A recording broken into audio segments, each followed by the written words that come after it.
Assalamualaikum, rekan info Aceh Timur. Kondisi di kota ini terkini sampahnya sangat memprihatinkan. Udah hampir seminggu menumpuk di mana-mana.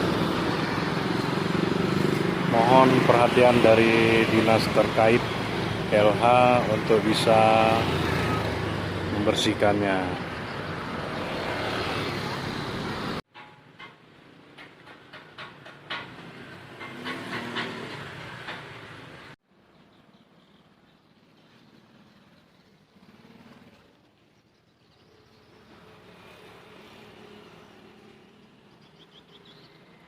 Sangat disayangkan masyarakat di kota ini sebagian memanfaatkan selokan atau got tempat buang sampah.